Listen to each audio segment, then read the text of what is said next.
दानेदार दुश्मन।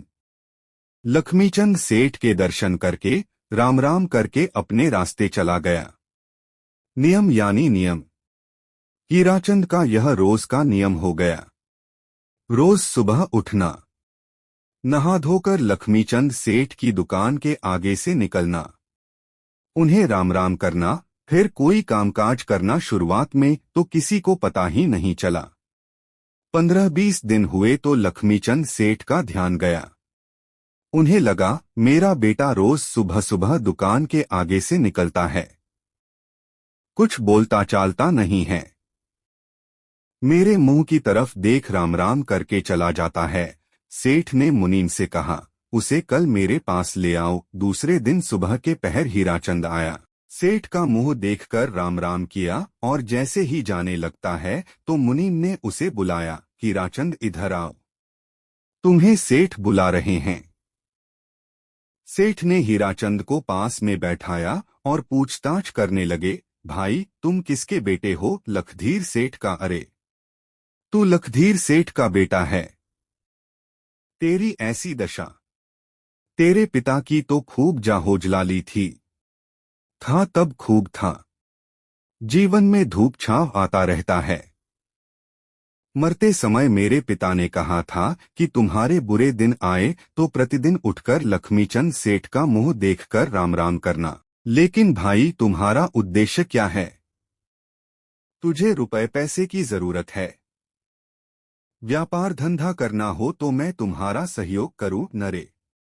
ऐसे किसी उद्देश्य से मैं नहीं आता, बल्कि मेरे पिता ने कहा था कि बुरे दिन आए तो सुबह के समय उठकर पहले सेठ का मुंह देखकर राम राम करना, इसलिए आता हूं। अच्छा कोई बात नहीं, पर जरा हृदय की खिड़की तो खोल।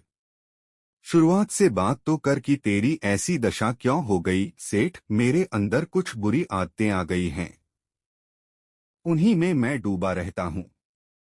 ऐसी वे कौन सी आदतें हैं? मित्रों के साथ नाश्ता पानी करना, जुआ खेलना, चोरी करना, गणिकागृह जाना। बात सुनकर लक्ष्मीचंद सेठ घर के अंदर एकांत में चले गए। थोड़ी देर बाद लक्ष्मीचंद सेठ के हृदय में एकदम से उजाला हुआ, उनका अंतर्वैभव खिल उठा।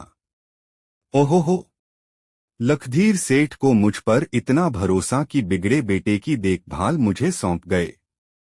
बिगड़ी बाजी सुधारकर गाड़ी पटरी पर चढ़ाऊं तो ही मेरा लक्ष्मीचंद कोरे कागज पर तो बच्चा चित्रकारी करता है, लेकिन जो बिगड़ा हुआ सुधारे वही मर्द होता है। लक्ष्मीचंद सेठ ने मुनीम को हुक्म दिया, प्रतिदिन सुबह हीराचंद को नकद 100 रुपया दे देना। रोज उठते ही हीराचंद को 100 रुपये मिलने लगे। फिर बाकी ही क्या रहा? ऊंट था कि घूरे पर चढ़ा और बौना था कि गड्ढे में गिरा। एक तो नटखट बंदर और वह भी शराब पिया। हीराचंद तो मित्रों के साथ मिलकर नाश्ता पानी उड़ाने लगा। दांत टूटे तो कुत्ते का और चमड़ा फटे तो गधे का। मुफ्त में मिल रहा हो तो मित्रगण भी पीछे क्यों रहें? वे तो दूसरों के पैसों पर महफिल करने लगे। हीराचंद ने कहा, चलो बहुत दिनों से जुआ नहीं खेला तो आज दिल खोलकर खेलें। ऐसा करते करते एक सप्ताह बीत गया। एक दिन लक्ष्मीचंद सेठ ने हीराचंद से पूछा, क्या हालचाल है? हीराचंद ने कहा, मैं तो आनंद में हूँ, आपकी तरफ से रोज 100 रुपया मिल जाता है, फिर किस बात की चिंता फिक्र? लक्ष्मीचंद सेठ को लगा कि अच्छा यह तो आसमान में उड़ रहा है, इसको तो कोई फर्क ही नहीं पड़ा। फिर बोले, तू मेरी एक बात सुनेगा, मेरा कहा करेगा। आप जो कुछ भी कहोगे उसे करना मेरा कर्तव्य है। तुम सब दोस्त मिलकर जुआ खेलते हो, तुम उन सबसे पूछो कि तुम कितने समय से जुआ खेलते हो, अब तक तुम कितना जीते, इतना पूछकर कल मुझे बताना, ठीक है? पूछ लूंगा, इसमें क्या है? उस दिन हीराचंद ने दोस्तों से पूछा, अरे वो सारी बात छोड़ो, मैं पूछ रहा हूँ उसका उत्तर दो कि तुम कितने समय से खेलते हो। दोस्तों ने उत्तर दिया, इसमें ही तो हमारा पूरा जीवन गया, सुबह से शाम तक हमारा काम ही यही है। बोलो अब तुम्हें कुछ कहना है? अच्छा साल भर चल जाए उतना मिलता है, बचाने की तो बात ही क्या, जिस रास्ते आता है उसी रास्ते चला जाता है। हो तो हो, न हो तो एक कौड़ी भी न हो।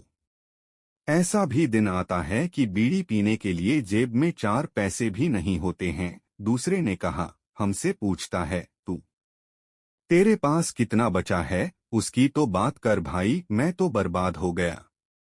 पिता की 10 लाख की पूंजी थी, वह भी गवा दी। यह तो होता रहता है। बहुत चिंता मत करना भाई, नहीं तो दिमाग शून्य हो जाएगा। हीराचंद ने मन में विचार आया कि कुल मिलाकर इसमें किसी को कुछ लाभ नहीं हुआ।